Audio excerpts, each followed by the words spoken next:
On dit souvent qu'en buvant de la bière tout le temps, on finit par avoir un gros ventre, le fameux ventre de bière. Mais est-ce que la bière est vraiment responsable de l'apparition du gros bide? Est-ce que tu dois vraiment te résigner à avoir un gros ventre si tu n'es pas prêt à laisser tomber la bière? Je t'explique tout ça juste après mon générique.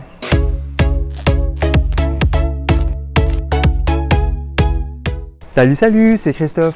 Dans cette vidéo, je vais te parler de gros ventre, de bière, d'alcool, de malbouffe, mais surtout des conséquences que ça peut avoir sur ta santé. Si c'est la première fois que tu tombes sur ma chaîne YouTube, eh bien je me présente, je suis Christophe et j'aide les gens à détecter et à corriger leurs erreurs de comportement, que ce soit au niveau de leur alimentation, de leur activité physique ou encore de leur sommeil, afin qu'ils retrouvent la forme et l'énergie au quotidien, mais surtout afin de préserver leur santé sur le long terme. Et sur ma chaîne YouTube, je partage toutes les semaines les connaissances que j'ai acquises à travers mes formations, à travers mes lectures ou à travers mes expériences au quotidien. Si ce n'est pas encore fait, je t'invite à t'abonner à ma chaîne en cliquant bien sur la petite cloche pour être sûr d'être notifié dès la sortie de mes prochaines vidéos. Bon, alors ce ventre de bière, on en parle parce que non seulement il est gênant, mais en plus il présente un risque pour la santé. Et rien que pour ça, tu devrais regarder ce que j'ai à te dire jusqu'à la fin. D'ailleurs, reste bien jusqu'à la fin de la vidéo car je vais répondre à une question que beaucoup de gens se posent et me posent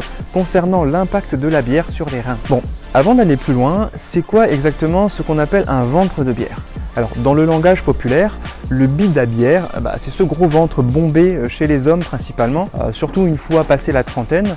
Et ce gros ventre est en général la conséquence d'une accumulation de graisse dans la région abdominale. C'est souvent le résultat d'un excès de calories qui vient soit d'une alimentation trop riche, incluant la consommation excessive d'alcool, et ou d'un manque d'activité physique. Et la consommation de bière est souvent associée à une augmentation de cette graisse abdominale. Bon alors je vais répondre à cette question, la bière donne-t-elle un gros ventre? Eh bien oui, ça peut faire gonfler le ventre, mais c'est un phénomène qui peut être passager pour deux raisons. Tout d'abord, dans la bière, on a du gaz carbonique qui a été créé pendant la fermentation de la bière. C'est ça qui fait les bulles et la fameuse mousse emblématique de la bière. C'est comme quand tu bois n'importe quelle autre boisson gazeuse d'ailleurs. Ça fait un peu gonfler dans l'estomac, ça distend l'estomac et donc ça crée un phénomène de ventre gonflé. Mais ça c'est temporaire. Et puis ça n'a rien à voir avec la présence des levures dans la bière, comme beaucoup de gens peuvent le croire. En fait, la proportion de levure est bien trop faible pour qu'il y ait le moindre impact sur notre capacité à gonfler comme si on était une pâte à pain. La deuxième raison, c'est qu'on ingère du coup une grande quantité de boissons et ça va naturellement distendre l'estomac. C'est comme quand on prend un repas un peu trop copieux, ça fait gonfler le ventre. C'est tout à fait normal et c'est banal. Une fois que la digestion est faite, normalement, ça redevient à la normale. Du coup, est-ce que la bière fait grossir? Eh bien, ça dépend. Il faut savoir que la bière classique, c'est-à-dire une bière normale avec 4% d'alcool ou 4 degrés, on dit les deux, ça apporte environ 153 kcal pour une bouteille d'environ 355 ml, c'est-à-dire une bouteille standard de 35 centilitres. Alors, dans cette bouteille, il y a l'équivalent de 14 grammes d'alcool et de 13 grammes de glucides.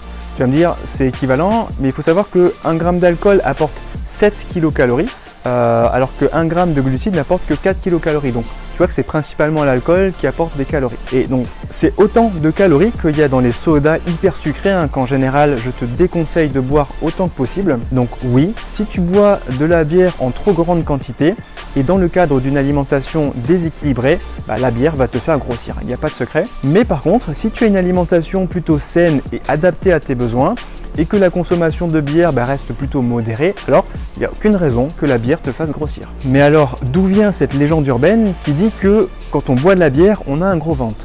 Attention, roulement de tambour, je le fais bien. Eh bien, quand on boit de la bière, la plupart du temps, ce n'est pas pour manger des salades ou des fruits avec. Il faut bien l'admettre, on l'accompagne bien plus généralement avec du saucisson, du fromage, des gâteaux apéritifs. D'autant que certaines études ont démontré que la consommation d'alcool, quel que soit l'alcool, c'est-à-dire de la bière ou autre, ça vient faire augmenter l'appétit à court terme, ce qui fait que tu vas manger encore plus que d'habitude quand tu consommes de l'alcool, y compris quand tu consommes de la bière. Sans parler de l'incontournable soirée foot, c'est-à-dire canapé, bière plus pizza, c'est vrai qu'on a effectivement constaté qu'il y avait un lien entre la consommation de bière de manière excessive et le ventre à bière. Mais je te rassure, la bière à elle seule ne créera pas un gros ventre sur le long terme. En fait, c'est plutôt un tout. C'est vraiment l'alimentation déséquilibrée qui va favoriser l'accumulation de graisse sur cette partie de l'estomac, mais pas la bière à elle seule. D'ailleurs, il faut savoir qu'à quantité égale, le vin est bien plus calorique que la bière. Par exemple, 100 ml de vin représente 70 calories, alors qu'une bière standard ne représente que 30 calories pour 100 ml. À ceci près que plus la bière va contenir de l'alcool, parce qu'il y a des bières qui font 10, 15, 20 degrés, et bien plus elle sera calorique. Ce qui ne veut pas pour autant dire que les bières sans alcool font moins grossir.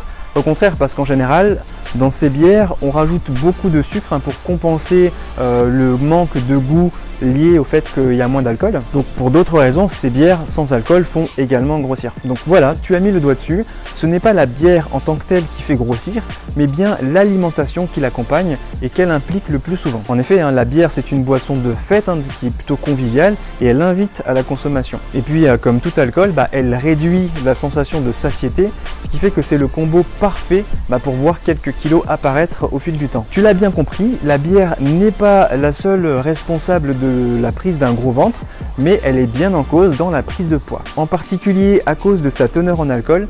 Et oui, la consommation d'alcool peut empêcher ton corps de brûler les graisses. En effet, comme je te l'avais expliqué dans la vidéo que je t'avais faite sur le sujet et que je te remets ici, ton corps va privilégier la dégradation de l'alcool par rapport à l'utilisation d'autres sources de glucides, y compris les graisses qui sont déjà stockées dans ton corps. Voire même pire, la bière associée à la malbouffe viendra augmenter la quantité de graisse stockée sur le long terme. La plupart des études aujourd'hui montrent que la consommation de bière est liée à la fois à une augmentation du tour de taille et du poids corporel. Cela implique que la consommation de bière ne fait pas grossir spécifiquement le ventre, mais elle fait tout simplement grossir globalement. Par contre, il est vrai que les hommes stockent plus facilement au niveau du ventre, c'est la génétique qui veut ça, et cette graisse stockée autour du ventre est considérée comme le type de graisse le plus dangereux pour la santé. Alors, on appelle cette graisse la graisse viscérale, c'est-à-dire que c'est une graisse métaboliquement active qui va venir interférer avec le fonctionnement hormonal normal de ton corps. Et ça va venir modifier le fonctionnement de ton corps et augmenter les risques de maladies comme le syndrome métabolique, le diabète de type 2, les maladies cardiaques, voire même le cancer. D'ailleurs, même les personnes ayant un poids normal courent un risque, et même il est plus élevé chez les personnes maigres entre guillemets, si elles ont par exemple une trop grosse quantité de graisse viscérale au niveau de la ceinture abdominale. Maintenant que ça c'est dit, je réponds à la question dont je t'avais parlé en début de vidéo, à savoir est-ce que la consommation de bière est mauvaise pour les reins? Alors il faut savoir que la bière a un effet diurétique sur le corps parce que la bière contient beaucoup de potassium et le potassium favorise l'excrétion urinaire. D'ailleurs c'est pour ça qu'on a tout le temps envie de faire pipi quand on boit de la bière par rapport à d'autres alcools. Mais ça, si tu as des reins en bonne santé, ce n'est absolument pas néfaste, c'est le fonctionnement normal des reins. Par contre, le risque, c'est le risque de la déshydratation, parce que le fait d'uriner beaucoup, ça va venir déshydrater ton organisme. Et c'est pour ça que c'est super important, et je te le recommande vivement, de boire régulièrement de l'eau quand tu consommes de l'alcool. Y compris la bière, même si on a l'impression que c'est plus désaltérant que d'autres boissons alcoolisées, eh bien non, il faut vraiment boire de l'eau, ça c'est... Si tu devais retenir un truc de cette vidéo, c'est ça. Donc, pour récapituler ce que je viens de te dire, je dirais que la bière est un des nombreux facteurs de risque de prise de poids et de graisse abdominale. Mais en vrai, c'est surtout tes habitudes alimentaires qui vont faire que tu vas grossir ou pas sur le long terme. Et ce que j'aimerais vraiment que tu comprennes à travers cette vidéo, c'est que la prise de graisse viscérale augmente vraiment les risques pour la santé, donc c'est dangereux. Et ça peut avoir des conséquences néfastes sur ta santé. Mais bon, il faut quand même une bonne nouvelle, ce n'est pas une fatalité, parce que sache que cette graisse viscérale, c'est la graisse la plus facile à perdre si tu mets les moyens qu'il faut en face. Parce que si tu mets en place les bonnes actions pour rééquilibrer ton alimentation, et surtout pour rééquilibrer ton mode de vie sans tout bouleverser, mais simplement en intégrant à ton quotidien des petites habitudes simples et saines, comme par exemple manger les bons aliments aux bonnes heures de la journée, pour être rassasié plus longtemps et surtout être en pleine forme tout au long de la journée et sans aucun coup de barre. D'ailleurs, si tu as envie de mettre en place ces bonnes habitudes mais que tu ne sais pas par où commencer, eh bien je serai ravi de t'aider. C'est pour ça que je t'offre un entretien privé et totalement gratuit avec moi pour échanger ensemble de tes besoins. Si ça t'intéresse, choisis un créneau dans mon agenda personnel que tu trouveras grâce au premier lien sous cette vidéo. et je te demanderai juste de me laisser ton adresse email et ton numéro de téléphone pour que je puisse prendre contact avec toi. En tout cas, j'espère que cette vidéo t'aura plu et qu'elle t'a permis un peu mieux de comprendre l'impact de la bière sur le gros ventre. Avant de finir, je t'invite à me mettre un gros pouce bleu sous cette vidéo, c'est gratuit et ça me fait plaisir. Moi je te dis à la semaine prochaine pour une nouvelle vidéo. D'ici là, prends soin de toi. Ciao ciao!